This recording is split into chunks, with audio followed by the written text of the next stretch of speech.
Hey y'all, what it is, bitch. Okay, so I promised y'all I was gonna make a video about our whole relationship and all the red flags that I fucking missed because there were so many red flags that I should have left Russian Zaddy or Russian Dusty a long fucking time ago. He was a manipulative, lying, gaslighting, love bombing asshole. And for everybody who, when I first started dating him, saying, "Oh, he's moving too fast. This sounds like love bombing. He's probably a narcissist." Y'all were right. Okay, I totally believe y'all, and I owe y'all an apology. Okay, because he was moving way too fast, and all the signs were there, and I should have fucking ran for the hills, bitch. And here's what happened. So I get on Hinge. This was back in September.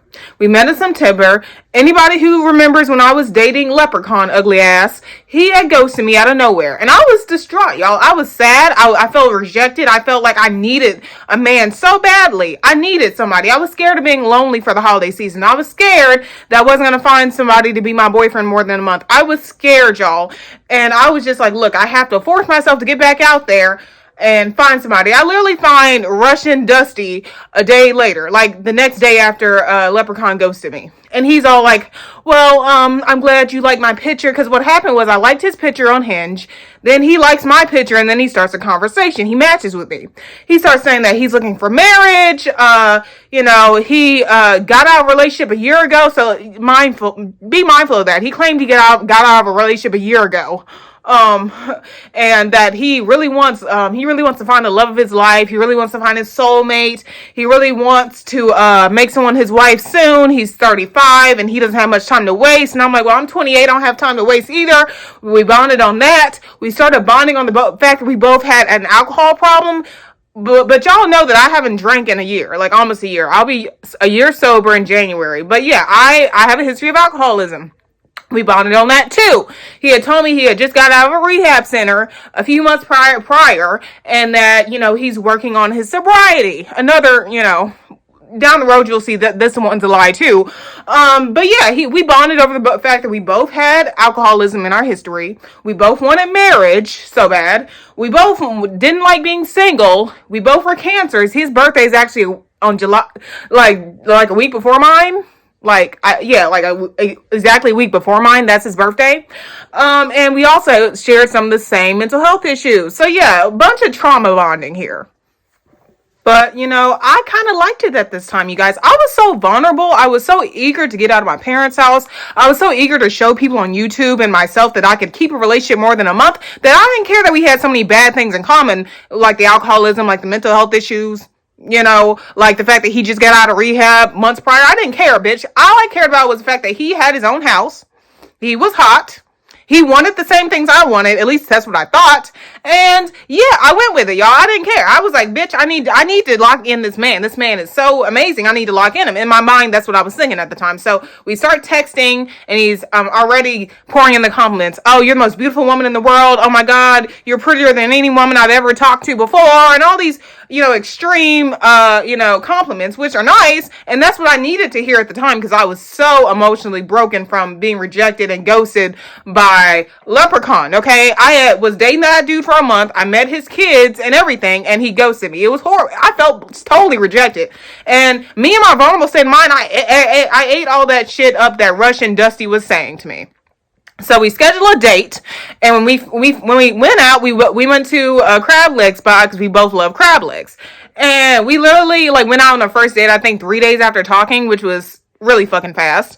And on our date, I remember it now, but at the time I think I was so and into the fact that he had pretty eyes and he was really hot. He was hotter in person than his pictures. It was like he was like one of those people, like they look better in person, and I was like blown away. I'm like, oh my God, he's so fucking hot. I have to keep this man. And I was so damn stupid, y'all. Anyway, he said all the right things, said, oh, you look so gorgeous. Oh, you look so beautiful. He was just as complimentary in person. But y'all, the whole first date that we had, he talked about his ex. And I remember it very vividly. He said, I have a crazy ass ex, just letting you know. She sometimes shows up at my house. She still knows my code to my townhouse. And sometimes she just walks her ass in and eats potato chips. I find her eating potato chips and I come home and it's weird. I have to tell her to get the fuck out of my house. And I'm like, what? And then at the time I was laughing, but I should have been running, bitch. I should have been running. Anyway, he started saying that He's been engaged twice, and that last girlfriend, the crazy ex he's talking about, was his last fiance. That supposedly they broke up. They broke up a year ago, but she still won't leave him alone. She calls him from her work. She, like I said, she breaks into his house essentially, and she's a fucking lunatic. Supposedly, that's what he painted her to be. Yeah. He painted her to be this lunatic that won't leave him alone, that won't stop barging into his house, that won't stop hitting him up, and he's done with her, and he left her. That's what he told me at first. That he left her because she was a toxic bitch who couldn't stop drinking, and one of the reasons why he went to rehab is because he wanted to get away from her drunk ass, and her drinking was making his drinking worse. That's what he claimed to me. That's what he told me. And it was making all of his mental health issues worse, being around her crazy ass. That's what he said. And I should have fucking, instead of being like, oh, that's interesting. My ex was crazy too. I should have fucking run. But instead of running, y'all, I just created this trauma bond with him. I was like, yes, we both have crazy exes. We both went to rehab before. We both have alcohol in our past. And he's trying to be sober. He told me he was trying to be sober, and it's great that I don't drink, and he loves the fact that I don't drink because he's trying to be sober now because he has such a bad issues with alcohol, and his mental health is getting better because he's not drinking. All these fucking lies. Okay, essentially lies that I'll later find out. So anyway, y'all. On our second date, red flag number one on the first date, he was talking about his ex like the whole time. Now that I remember, he was talking about his ex the whole time. He was talking about his alcoholism the whole time. He was talking about how much he didn't like his family the whole time. He even said that, I'm not really fond of my family at all. I mean, not even my mom, which was a huge red flag. Most men who don't like their mom are pieces of shit. So, I should have definitely ran from that.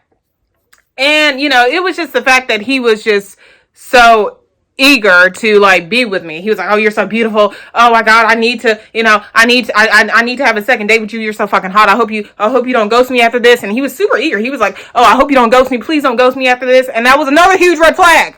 But anyway, y'all, I didn't ghost him, obviously. I went out on a second date with this motherfucker. And on the second date, y'all, he brings flowers. And he asked me while we were at the melting pot with the fondue restaurant to be his girlfriend on the second date.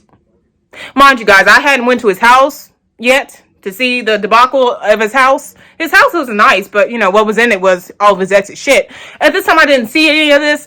He had basically bombarded me with, can you be my girlfriend? Please be my girlfriend. I really like you. I'm really, really starting to have feelings for you. Please be my girlfriend. This was the second date. And of course I said yes because, y'all, I was desperate. Okay, I wanted to so badly for this to be a Cinderella story where I find the love of my life, someone I have so much in common with that's so fucking hot, my protector, my provider, so bad. To show off to YouTube, to show off to my family, to show off to the world, I wanted this too bad. And I said yes. I said yes to our second date, being exclusive boyfriend and girlfriend. He told me to get off Hinge. I got off Hinge, and then the bullshit began, okay? So I think I went to his house on the second date, and I do remember being in his living room and seeing a bunch of women's shoes. I'm like, why do you have women's shoes in your living room? He's like, oh, it's my ex. Remember, my ex is crazy as fuck. She comes into my house sometimes, but she never gets her shit. I feel like she needs to come get her shit, okay? Because I'm too mentally exhausted to do it. So basically, he was telling me how too mentally exhausted he was to get all of her stuff out of his living room, and how he thinks it's her responsibility to get it since she made the mess, and since she was the one who left his house. Then it started to make me wonder, okay, all right, okay, if he dumped this girl, why is her shit still in his house? Because like I told you guys, he lied to me at first saying that he dumped this girl, and I just started to put two and two together silently in my head. If he dumped this woman, wouldn't her shit already be gone? Why is it now her fault? Why does she have to come retrieve her shit and you don't even want her in your house?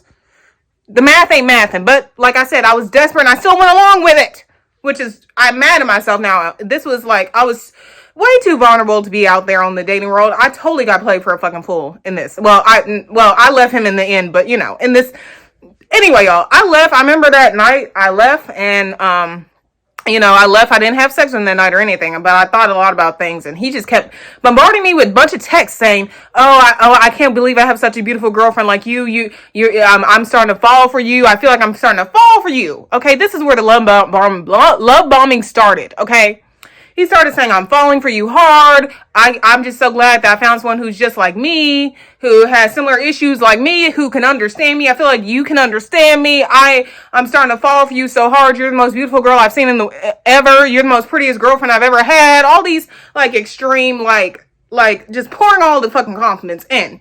And y'all, on our 4th date, I believe, this was like a week into us dating, 3rd or 4th date, he says, I love you. We were eating at a restaurant. He's like, oh, you look beautiful. I just wanted to tell you, Olivia. You know, he grabbed my hand and everything. It was super, like, extreme, right? Dramatic. I love you. I love you so much. I've fallen so hard for you. I've fallen completely for you. I'm so in love with you. And this was a weekend. The fuck? And I feel like any normal woman who didn't have the vulnerability and the problems that I have and wasn't so, I guess, desperate for moving out of my parents' house, because I was desperate for that and I liked his house. And I was desperate for marriage. I was desperate for being exclusive. And to hear I love you, especially with my past, my black ex from a long time ago never told me he loved me. We were together for 2 years. And I told him this actually on our first date, which it was, I shouldn't have done, because he played into that. I feel like he only said I love you so soon because he knew that was a way to get me, because I didn't have that in my last long-term relationship. So, yeah, he started saying, I love you. I didn't say I love you back. At first I said, oh, I think I might be falling for you, but I can't say I love you yet. And that's what I think I said. From my memory. But yeah, he just kept like, he kept reaching, he kept wanting to see me all the time. And I'm like, so how are you working if you're able to see me all the time? Because I told him, like, look, I'm a YouTuber, I work from home with YouTube, I have all this free time. And he was telling me, oh, well, I'm starting a new job soon. I'm just in between jobs now. Mind you, if I knew he was really in between jobs, I wouldn't have continued. But yeah, he had told me, oh, I'm in between jobs now. I know I put my position on my Hinge profile, but like, I'm in between jobs now. I'm going to start a new job in October, and I'm going to be going out of town for that new job and the training and all this shit. And yeah, I will have a job, but I have money saved up. I'm not going to make you pay for anything. You'll never have to worry about paying for anything with me. I have enough money saved up for my last job that, we can still date, whatever. And I was like, okay. I was kind of like, this nigga ain't got no job. But at the same time, you got money saved up and you're about to start a new job, I'll let it pass. But bitch, I shouldn't have. Anyway, y'all, I start to when we finally start sleeping together, y'all, I finally go up to his room. Okay. I don't know when I finally fucked him. Honestly, I don't remember that. It's been so much shit in this relationship. I don't even remember how many dates in I had sex with this guy. But when I finally did, I remember I went up to his room and all of his ex's stuff was on the damn counter, y'all. All of his, even smeared makeup, dark smeared makeup was on his fucking counter that he hasn't even washed, bitch. So he had this woman's dirty razors in his shower. He had this woman's makeup smeared everywhere. He had an old wine glass, it looked like with crusted old red wine in it, on his counter. And he had all of her clothes in the fucking closet. And we had sex that day. And I felt so weird. I remember he couldn't even finish, or I couldn't finish because I was too focused on the fact that this bitch has her makeup and her razors in your fucking bathroom and her clothes in your closet. And he asked me, why did you want to stop? I'm like, because this is bothering me. Let's get this stuff packed up before you go out of town for your job. Okay, and mind you guys, I had to bring trash bags. He didn't even have he had 1 or 2 trash bags at his house. But he was dragging his feet. It's almost like he didn't want me to put all of her shit in trash bags. But I did. Well, I didn't put he helped me, I guess. But I was mainly doing the work. And I realized, what the fuck am I doing? But then I was like, Olivia, he's going to have a new job. He's going to be getting paid well. See this through. Let's see if he really doesn't want her in his life. Because like I told you guys, he kept saying, I don't want this bitch in my life. I want her to be gone. I want her to get her shit and be gone out of my life. I want her to leave me the fuck alone. She ruined my life. She ruined my career. I'm like, what do you mean she ruined your career? He's like, well, she's the reason why I went to that damn rehab center. She told my work that I had an alcohol problem and I had to go to rehab. Fucking bitch. I'm like, really?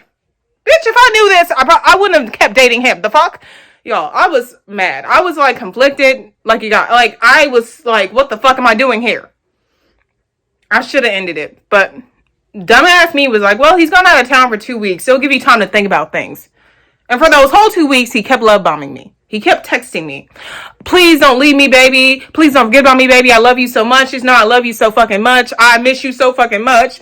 My ex keeps reaching out to me, but I miss and love you. My ex keeps reaching out to me. I think she keeps saying that she misses me. She keeps saying that she still wants me, and I'm telling her to fuck off, and I have a new girlfriend, and my girlfriend's way hotter than her, and blah, blah, blah, blah, blah. I'm like, huh?